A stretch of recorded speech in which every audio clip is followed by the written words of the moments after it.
Hello students, आज मैं आप सभी को महादेवी वर्मा द्वारा रचित दीप शिखा से लिया गया गीत 2 पढ़ाने जा रही हूँ, जिसमें साधना के पथ पर अपरिचित पथ की कठिनाइयों का विवरण कवयित्री ने किया है। महादेवी वर्मा के 2 प्रिय प्रतीक थे, बादल और दीपक।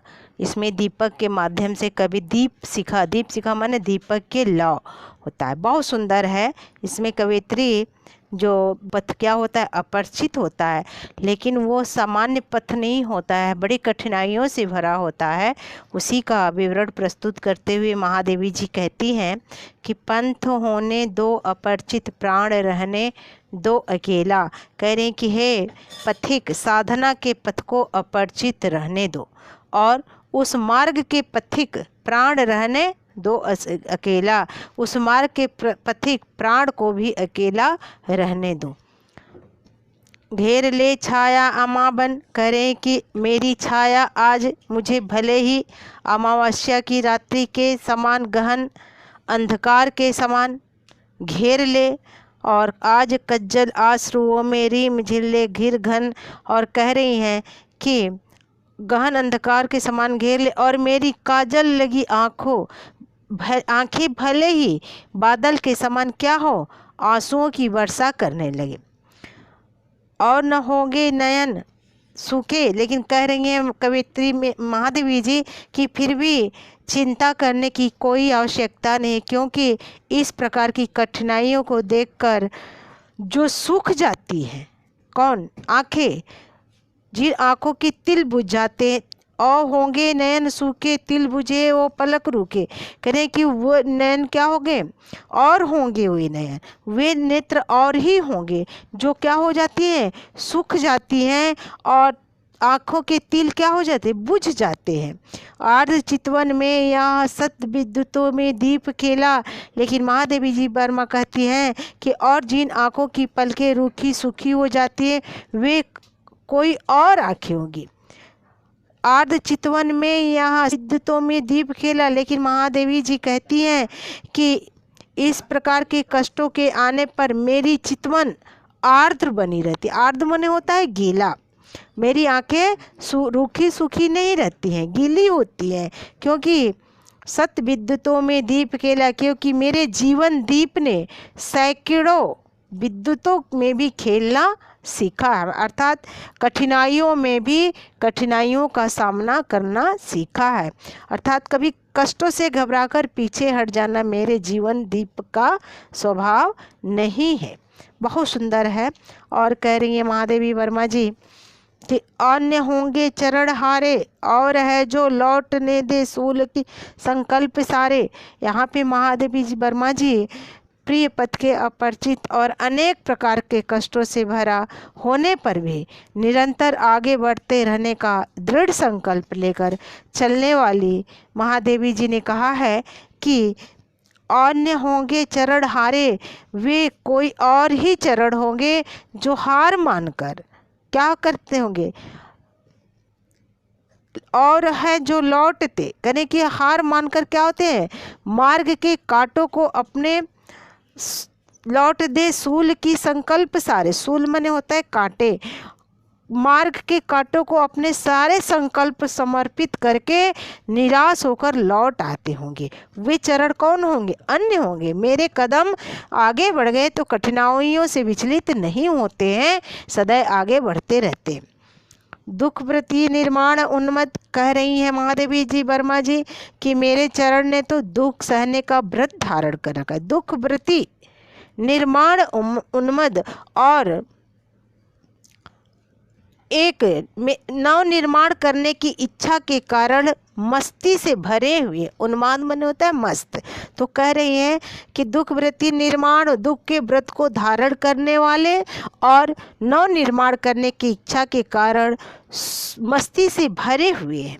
यह अमरता नापते पद, करें कि वे स्वयं को अमर मानकर नापते पद, प्रिय पथ को क्या करते, निरंतर नाप रहे, आगे बढ़ रहे हैं। बांध देंगे अंक संस्कृति, और कह रही हैं कि मेरे चरण तो ऐसे हैं कि अपनी दृढ़ता से संसृत मने होता है संसार, संसार की गोदी में तिमिर से स्वर्ण बेरा, संसार की गोदी में छाए हुए अंधकार को सुनहले प्रकाश में परिणित कर देंगे। अर्थात मतलब है कि निराशा का अंधकार आशा के प्रकाश में बदल जाएगा। आगे बहुत सुंदर है कि दूसरी होगी कहानी शून्य में जिसके मिटे स्वर धूल में खोई निशानी। यहाँ महादेवी वर्मा जी साधना के पथ पे अपरिचित मार्ग को चलते हुए भी कहती हैं कि साधक के जिसके मन में उत्साह की ज्वाला हो भड़क उठती है वह कभी पीछे नहीं होता। तो उसी का वर्णन करते हुए ये कह रही हैं कि दूसरी होगी कहानी, कह रहे हैं कि वह कोई दूसरी कहानी होगी शून्य में जिसके मिटे स्वर धूल में खोई कहानी, करें कि जिसमें गंतव्य को प्राप्त करके किए बिना ही नायक क्या के स्वर क्या हो जाते हैं, शांत हो जाते हैं। स्वर स्वर माने आवाज़, आवाज़ शांत हो जाते हैं। और धूल में खोई निशानी, और उसके पग चिन्ह क्या हो जाता है, समय की धूली में समाहित हो जाती है, मिटा देती है, समय की धूली उसे मिटा देती है।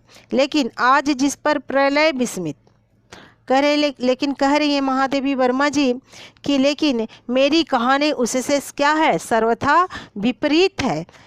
आज जिस पर प्रलय विस्मित करे कि मेरी साधना स्वर तक शांत नहीं होगा, क्योंकि जब तक मैं अपने गंतव्य परमात्मा को न प्राप्त कर लूं तब तक मैं शांत रहने वाली नहीं हूं। फिर कह रही हैं कि आज जिस पर प्रलय विस्मित ज्ञान नहीं होगा और उससे उसके गमन पर प्रलय विस्मित, प्रलय भी आश्चर्यचकित कर होता होगा, आश्चर्यचकित हो रहा होगा। मैं लगाती चल रही नित मोतियों की हाट और मेला, कह रहे हैं कवियत्री कि मैं तो अब उस प्रियतम को प्राप्त करने के लिए अपने आंसू रूपी मोतियों का खजाना लुटाते हुए और उसकी हाट लगाती चल रही। हाट मने होता है बाजार। चिनगारी का एक मेला, चिनगा और उस पे मेरी आंसू के मेले, आंसू रूपी मोतियों के उस मेले की चमक दूसरे साधक के मनों में मेरे जैसे दृढ़ निश्चय की क्या कर रही है, चिनगारियाँ भड़का देंगी, जिससे वे भी अविचलित रहकर साधना मार्ग पर अग्रसर हो और अपने गंतव्य को सरलता से प्राप्त कर सके। आगे देखिए बहुत सुंदर है, कवयित्री कह रही है कि प्रिय मिलन के दृढ़ संकल्प का वर्णन करते हुए महादेवी जी कहती हैं कि हास का मधुदूत भेजो। कवयित्री कह रही है कि हे प्रियतम, ईश्वर से प्रार्थना कर रही हैं।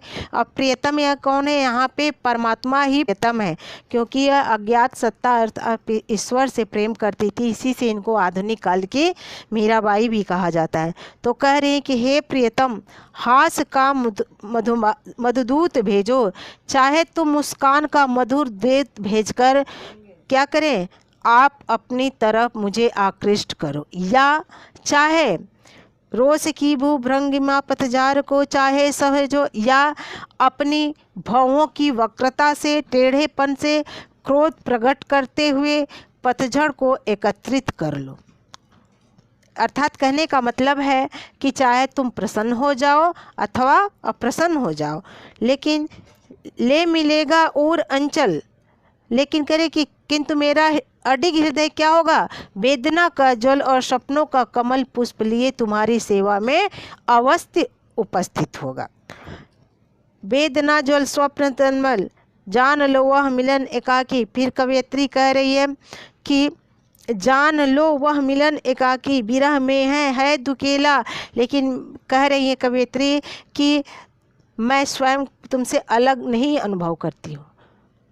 कह रहे हैं कि विरह की स्थिति में ही मैं स्वयं को तुमसे अलग महसूस करती हूँ। विरह में है जान लो वह मिलन एकाकी अनुभव करती हूँ, और मिलन के क्षणों में तो मैं इतनी तन्मय हो जाती हूँ कि मुझे तुमसे भिन्न और अपनी सत्ता अनुभव ही नहीं होती। अर्थात मैं एकाकार हो जाती हूँ मिलन में, और विरह में है दुकेला।